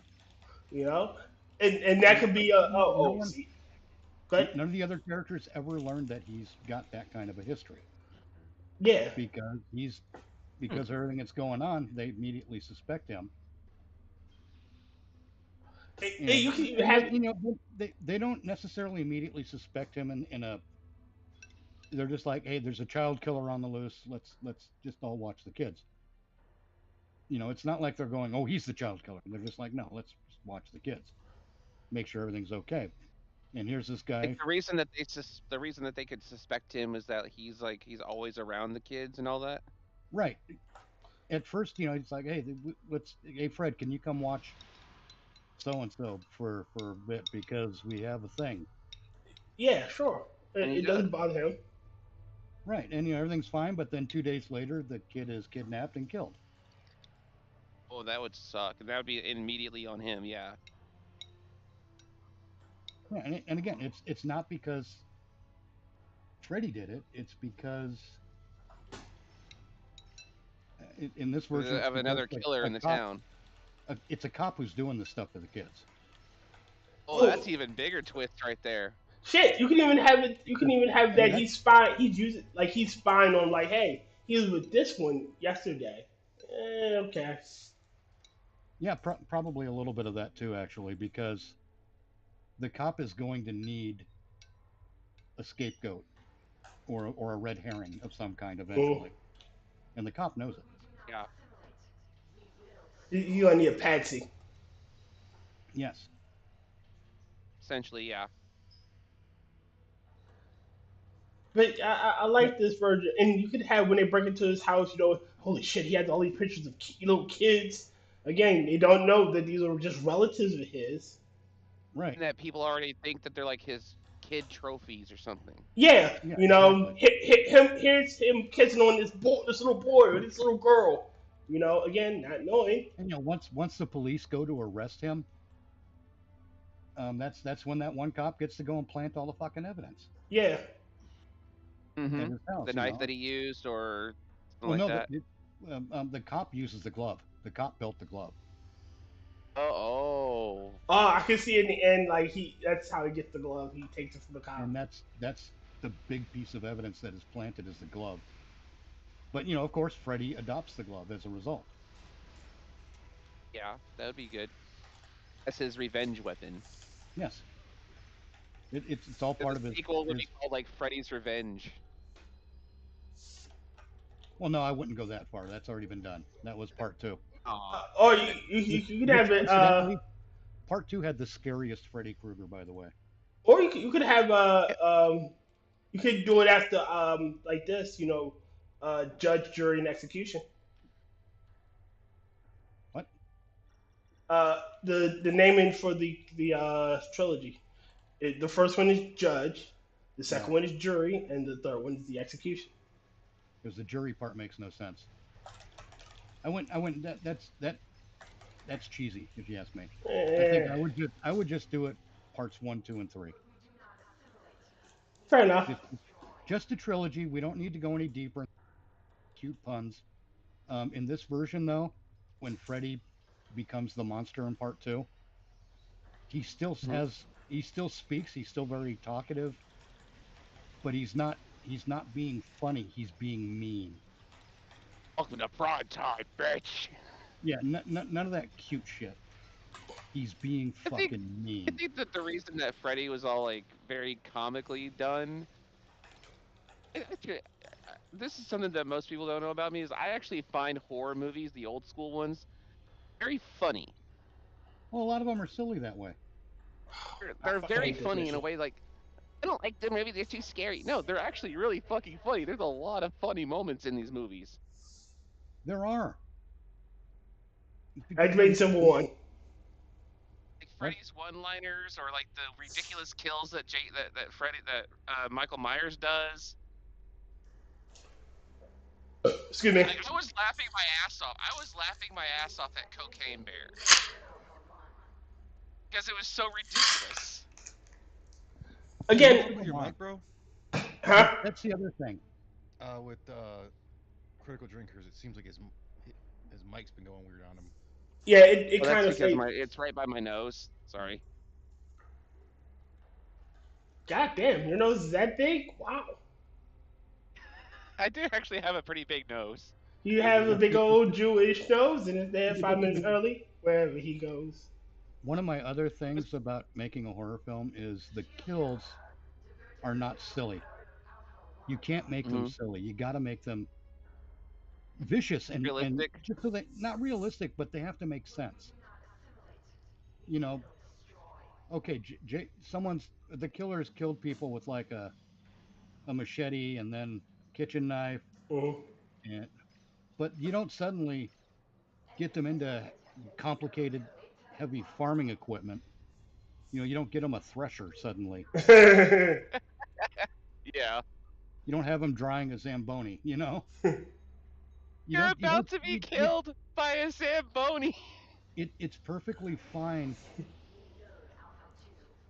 It's perfectly fine to kill someone in an interesting way, but that interesting way has to make sense for the story and um, For the audience. for the geography that part of the story is taking place. Okay. Like imagine this. Imagine a vampire fighting Jason Voorhees. Okay, Right. the machete's not going to do any good unless Jason beheads the vampire, but Jason doesn't know that. So he's just probably doing stabbing. a lot of stabbing and slashing. But eventually, Jason's going to reach a point where there's a broken tree because they're in the fucking woods, and Jason's going to pick up that vampire and slam him against that broken branch on a tree, and that's the wooden stake through the heart. Yeah. You know, so That would be a really cool way to kill it. see. So you can have a protracted battle between Jason Voorhees and a vampire, because Jason's not going to work that out. You know, he's not going to go, vampire. What do I remember of the lore? Right. You know, because Fair enough. that's not Jason's MO. No, it's I would not. like to see. I would be an interesting fight. An undead revenant versus a vampire who honestly does have a weakness and can be killed. Yes, but it's also just as strong and just as durable. Yeah. It really. I actually have a piece of fan fiction. Well, it was fan fiction, but then it turned into a reference Okay. kind of fiction where I have a vampire character who's who goes on adventures, essentially. Because you know how you get we've got the different shows. Oh, this vampire's a cop and he wants to be immortal again. Mm-hmm. And he wants to start doing Yeah. good. No, it's none of that shit. This guy's a vampire who can handle being a vampire. And and loves actually it. No, he doesn't love it. He likes it. He's fine with it. He's like, There was a TV show. I don't know if anybody ever remembered this. It's a TV show called Moonlight, Yes, I've seen it. and it was a vampire cop who's been a vampire for maybe like less than 100 years or so. Yeah. And he was a cop in New Orleans, and he's going around solving cases and stuff like that. There was It reminded me of Forever Night. Yeah, the show Forever Night lasted, I think, for 3 years, and it was on like probably 15 years before that, maybe less. Yeah, it was on Good Fox. show. Kind of a trope. It's a very good trope. I like the trope. But this vampire's not going to be horny, sexy, or any of that shit, because I There was a comment. There was an old comment I found, and it was funny to me.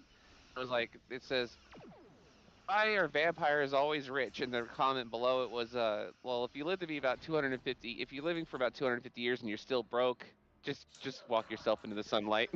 Yeah. I mean, you know how to make investments. You know how to manipulate people to get what you want. Yeah, I can see why you were rich. That's part of the new lore I'm creating. But another part is the reason vampires aren't everywhere is because not everyone can handle it. And what I mean by that is I've created a piece of the lore where vampires don't actually sleep during the day. But they do have to avoid the sunlight, so they need, They get bored just like everybody else. Right, they would get bored, so they need some kind of stimulation. But at the same time, the human brain, if it doesn't sleep, it can go mad, and not every person turned into a vampire can handle it. So the ones that go mad, the other vampires have to put down. I like that concept. So you want to make the stuff make some kind of an internal sense. There's got to be an internal logic.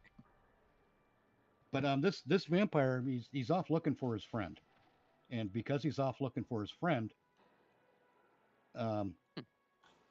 winds up on these adventures where he's following in the friend's footsteps, and this adventure takes him to a Crystal Lake kind of scenario, where in this case it was a little girl that was killed on a camping trip, apparently mauled by mountain lions or bears, one or the other. Okay.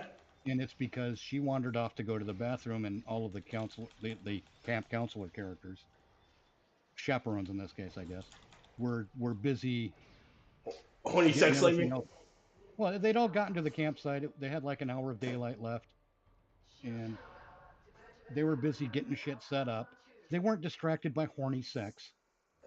It's not that kind of a thing, because that gets boring. Yeah. But Yeah, they were just setting they're up. doing their actual job. But as a result, she went off to the bathroom and never came back. And it was a while before they noticed. And once they noticed, they called back into town to get some people up to help them search and bring, flashlights and everything else. That they probably had some, but not enough for a search. Not enough for a coordinated search. So, they go search, they find the girl's dead body, mauled.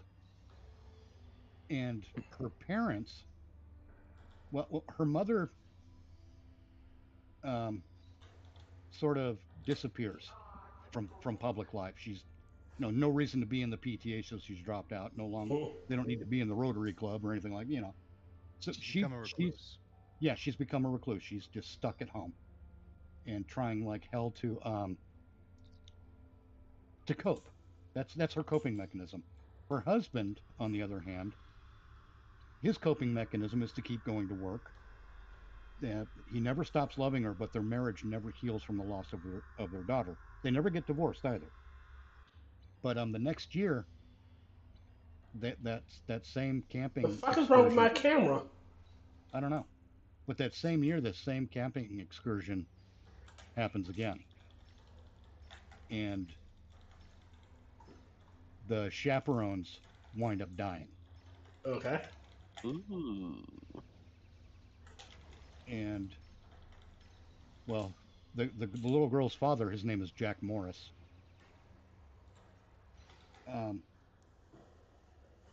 He returns. He gets arrested because everyone thinks it's him getting revenge. But another one dies while he's in custody, so can't be him. Or disappears rather while he's in custody. So he's basically cleared. And he goes home and his wife is gone. There's just a note on the kitchen table that says, "I'm sorry, Jack, I had to do it." And she's the killer? He goes he goes back out to where the campsite was, because he thinks that's where she's going to go. But he gets out there and she's nowhere to be found. And he does find her. I'm sorry. He does find her, and she's been bricked in the head. I say bricked, but she's taken a rock to the head from her latest victim, and it killed her. So he's lost his entire family, and he disappears into the woods. Okay. And now every time someone goes into that area, there are disappearances, people dying. There's never. I'm in the wrong one. It's basically it's like the Friday the 13th thing. The place develops a reputation. Okay. And it's in the Jason Voorhees character winds up being Jack Morris. And I've got a look for him that I think is really interesting. It's just going to be in his camping clothes, but they're all like browned out because of the dirt. Okay. And he's wearing a burlap mask, burlap sack on his head. But it's now been so many years that he's been out there doing that and because something did happen to him to make him an undead revenant like Jason. He's been out there so long that his hair and his beard have grown through the burlap. Ooh. Oh, that's kind of. I actually do like that. That's kind of cool. I think that makes for a real interesting appearance for your. It's a fun little twist on the masked killer, because he's not just going out there and finding a mask. I mean, the burlap thing was a thing, but once that was accomplished and it never came off again, and the hair grows through it, it's going to make him look kind of like a Sasquatch or something, you know? I've got like the really cool name for him too. What's that? Bagman. Bagman? Bagman. That might work. Because okay, there's actually a It's monster gonna have in to be that he gets the bag on his head after he becomes a revenant or something, because he's gonna have to have a reason not to eat. Otherwise, there's gonna have to be a mouthful. Yeah, he's not doing it as a disguise, and he's not doing it to hide his features. That's what Jason was doing. He was hiding his features because he's a mongoloid. So there's a creature that's in the D&D world. There's a creature in the D&D realm that's called the Bagman, and he lives within the extra dimensional space of the bags of holding. Yeah. And every once in a while, the Philip Bagman Bagman. will grab you, pull you into the bag, and you'd have to fight the Bagman to get out. Yeah. It's really fucking creepy too. Oh, that's not where. Why do I always lose my way in this fucking mission? It sounds like a Flork character. A what? What? A Flork, webcomic on Twitter. I know Rotten knows. Ah, dude, I'm not thinking Not at the the way moment. either. Oh, hold on. God damn it. I'm going to go in Discord and put an example so everybody can see, because I know everybody knows what I'm talking about. I probably do, and it's just not registering at the moment. I just have no idea. What are you putting in it? Oh, great. Everything's trying to crash on me. Don't die on me, computer. I don't have the money. Don't die, computer. Don't die. I have the money, but I don't want to spend it on the computer. Computer, Fair. don't die on me.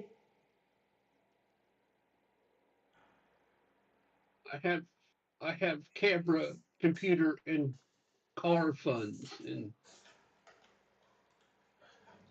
Credit needs meth money. need.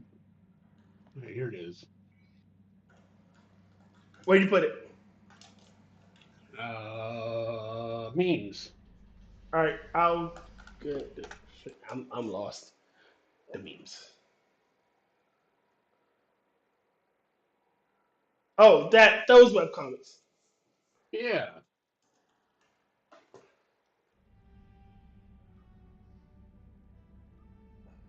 Hate I've this mission. So do I. Tab out of my game. What game are you playing? Resident Evil 2 remake. No, groovy. Love that one. That was a good one. Almost. I remembered playing that whole game just by muscle memory when I first played it. It felt just like the original game with maybe a few added twists. Oh, anyway, this is where does this Friday the 13th knockoff of mine take place? It's Willowhaven, is what it's called. Somewhere in the middle of the U.S. I just posted what the Bagman kind of looks like in D&D. Oh, I've seen that in the memes. It's really cool because it's actually kind of scary too, because you never know when the Bagman will strike, because you can't really kill it. You can defeat it, you can stop it, but it'll just go to another bag holding that's just and you'll just keep coming back. Oh, see, I've got a backstory for why Jack Morris becomes this Bagman, if you will. Mm-hmm. And it's just like with Jason Voorhees. He's an undead revenant that he can't be killed, but he can be defeated. He can be stopped, but it's only temporary. Oh shit! You know what, Mitch? You could do. What can be done. All right, so it could be like a crow situation where a crow situation. Crow. The crow. Yeah, the crow. Crow. Yeah. So he gets power from the bird. Well, yeah, but it's not necessarily that. His wife and his daughter both dying in generally the same place was enough to break him, and because he's that broken, he kills himself. But that completes an unknown ritual that he doesn't fucking know about. And Nope. See, I've got a different thing, and it's part of a much bigger universe of okay, of fiction. go right ahead. It's complicated. This is going to take a minute. Okay, look. This is in a universe where there are different elements. I think 13 of them. Earth, fire, wind, water. No, not like that. These are different kinds of elements, not like what we know. Okay. But they are the stuff that makes things go. They're the stuff that binds stuff together, the stuff that makes the shit work. In proper combinations, you can get different effects. Okay. It's think of it as different minerals. They express themselves as crystals, kind of like the whatchamagems from the Infinity Gems. Okay. But there's like 13 of them.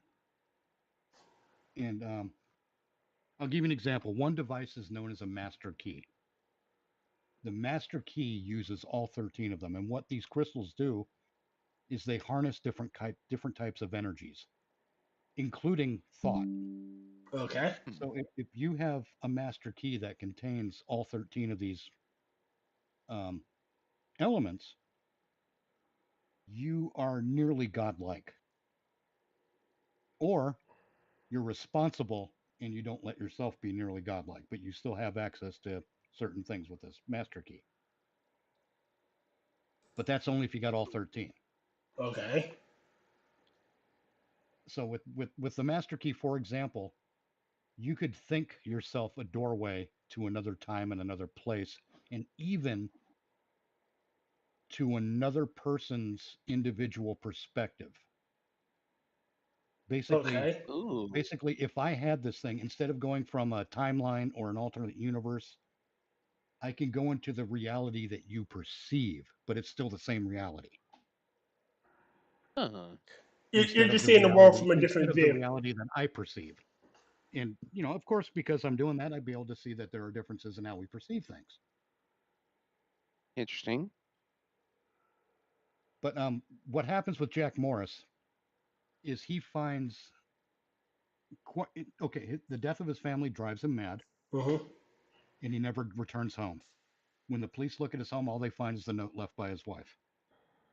But she and him are both just disappeared. Jack finds he runs off into the woods essentially because he's gone mad, and he does die, but he dies on one of these elements, and the element infects his blood, gets into him, and that's what makes him undying. Okay. And it's just one of the elements. That's how dangerous the elements are. But it's also rare, so it's not like anyone's going to set up a mining operation to find it. This was just a complete fluke. And what happens with Morris is, for example, if he gets beheaded, it'll be like, doesn't matter how far apart the head and the body are, there's an attraction that's like a magnet, and it pulls them back together, and it will heal him. Essentially, it's not so much that he's an undead revenant, but he is in many ways unstuck in time. Or no, stuck in time. He's stuck in a single moment. He is stuck in the moment of his madness and his own death, and his own grief. It's kind of interesting. Kind of sucked to be him. He still grows hair physically and whatnot, and he's not stuck in time that way, but he's stuck in one spot in time. And that's why he's a fucking psycho killer. He's as much a victim as anyone else, just like Jason Voorhees is as much a victim as anyone else. Jason is actually one of my favorite things about Jason is that his entire reason for existing is 100% justified. Well, yeah, he's cursed, and not just because he's cursed, but the way he was killed is justified. When he the way. Not the reason that he was killed, but we're not talking about the drowning in 1958. Okay. Are we? Yeah, that's what I was talking about. Oh, okay. So, then now I'm curious. Like the fact that he was drowned and the fact that he comes back and after his mom was the original killer in the first one. I know that. I'm talking about like in the second movie and onward. And his reason for basically existing in the first place. See, I think I've got that figured out too. Well, you know how the expression chimpanzees pounding on typewriters until they produce Shakespeare? Mm-hmm. Yeah. Just because it has to happen eventually. Mm-hmm. Yeah, they will do it eventually, yeah. I think that's what happened with Jason and Pamela, so to speak. I think Jason drowns in 1958. Pamela's all grieving, and after his drowning, she did go around and she was sabotaging the camp. She killed counselors the next year who she felt were responsible. She sabotaged the camp by poisoning the water. Mm-hmm. And I think with each death, she accidentally, with each death that she caused, she accidentally activated a small piece of the curse.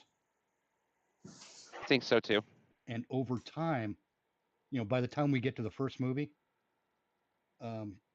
if she had killed Alice in that first movie, that would have been the last piece of the curse, and Jason would have risen again. And Pamela doesn't even know this. Just I just want to make that clear. Pamela doesn't know this is happening. This is all accidental. But then Jason would have risen, and she and Jason could be together again. But he would have been bound to the land. Yes. They would have been bound to the land. Jason would have to be the protector of the land and the lake. Well, basically the lake and the surrounding land.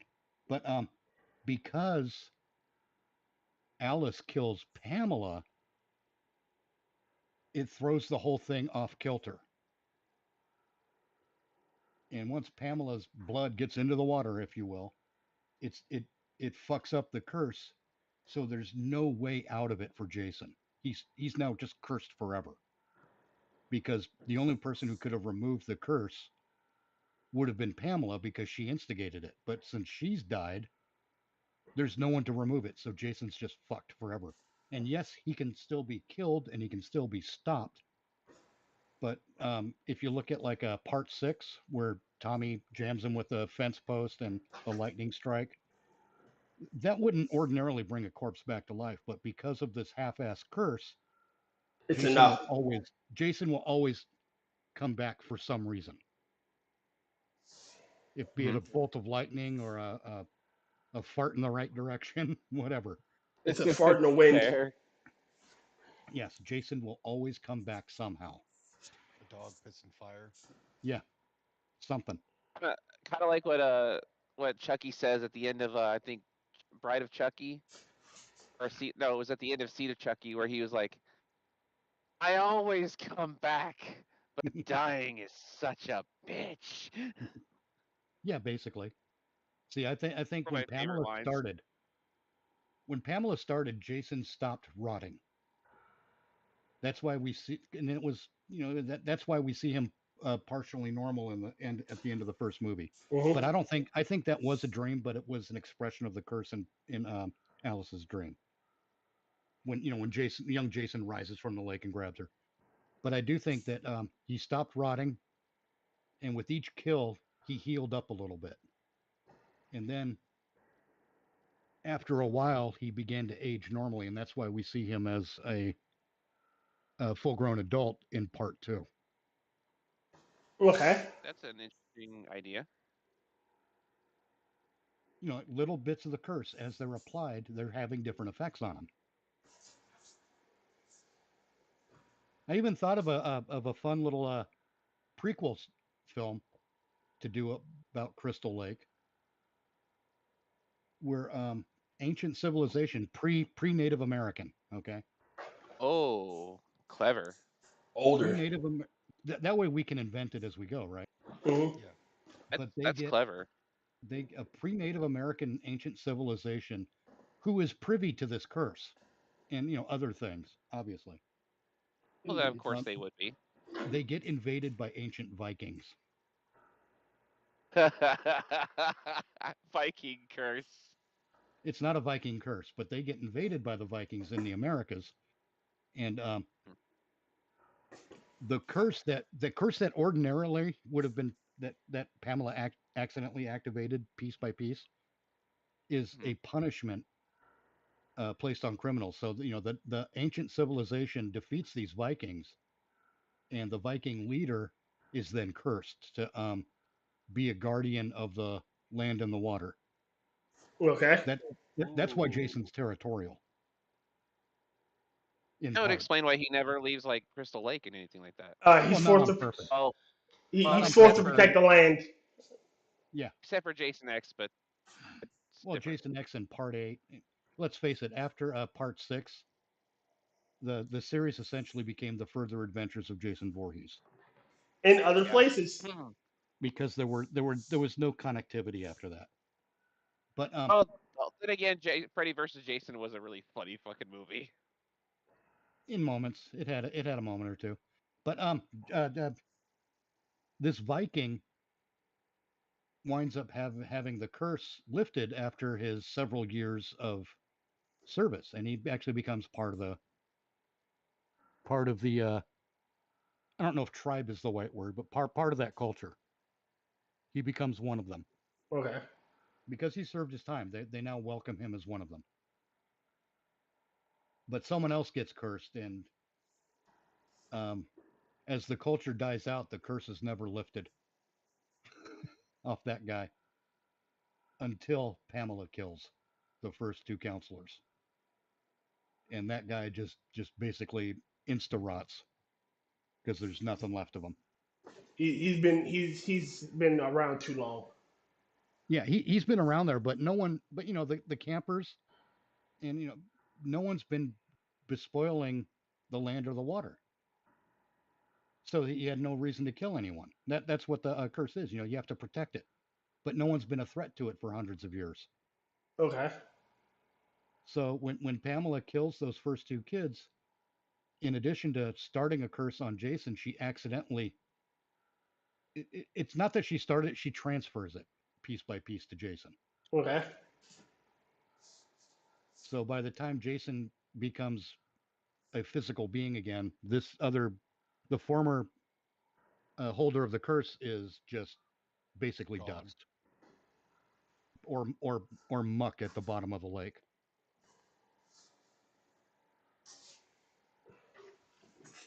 I figured it'd be an interesting little prequel movie, and you never. It would be a really cool idea, actually. It's like you wait to the very end, that you go through all that curse bullshit. Mm-hmm. You don't give the movie a Friday the 13th name. You give it something, a name like Ooh. Here's another kick in the pants on that one. You give it the name The Curse of Clearwater, and then that final scene when Pamela kills those first two camp counselors. No. The final scene of that movie would be like you pan out to the whole lake, and you see a sign. On the end, it says Crystal Lake. Yeah, there you go. Oh yeah, that would be fucking awesome. No, better yet, you pan backward. You see a kid drowning in the lake. Oh, you pan back, you pan back, and then you see the sign that says Camp Crystal Lake, and boom, just cut. It started the entire thing. Cut to black. It was like watching the fifth Final Destination. Do you watch the Final Destination films, right? No, yeah. I can't get into the mythology of it. So in the fifth one didn't say what the movie never said it was going to be a prequel. It never said it was going to be anything like that.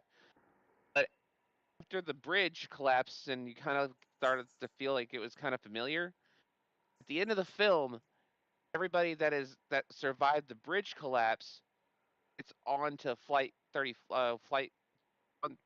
or what was the flight? I forget. The flight number was. Yeah. See, that's a fun way to do shit. It was like the plane explodes at the end of the movie. Yeah. That was such a cool way to do it. It just tied everything together.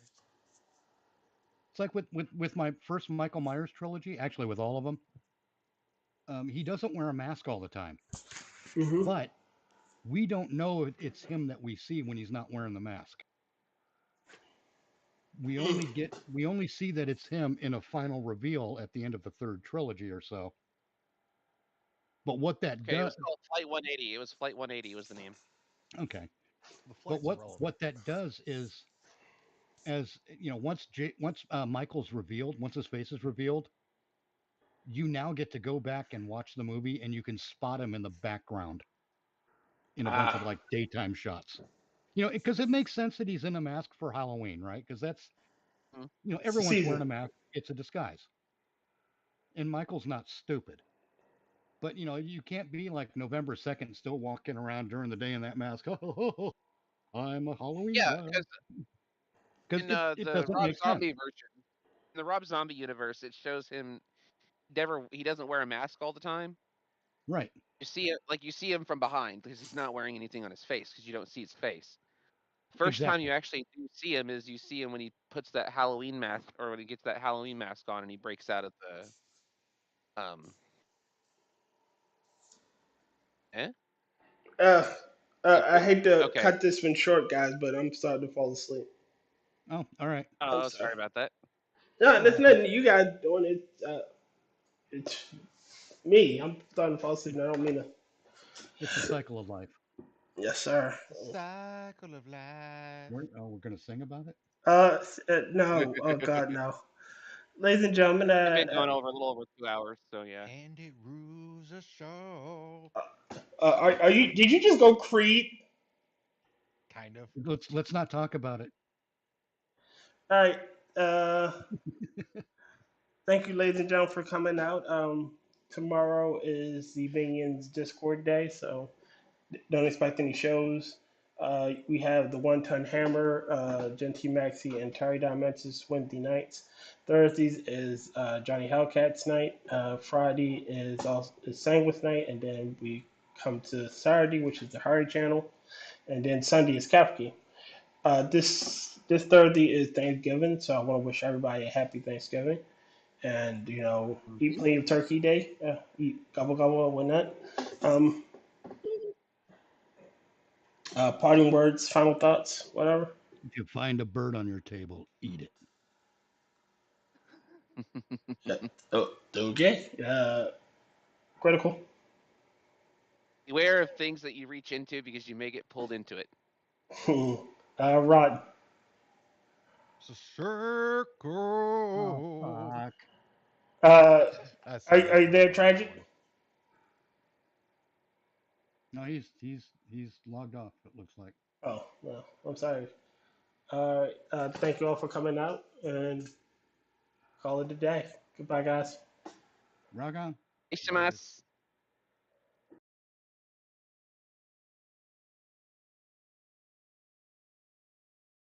Closing time.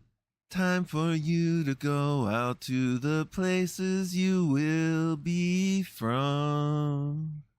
I know who I wanna take me home. I know who I wanna take me home.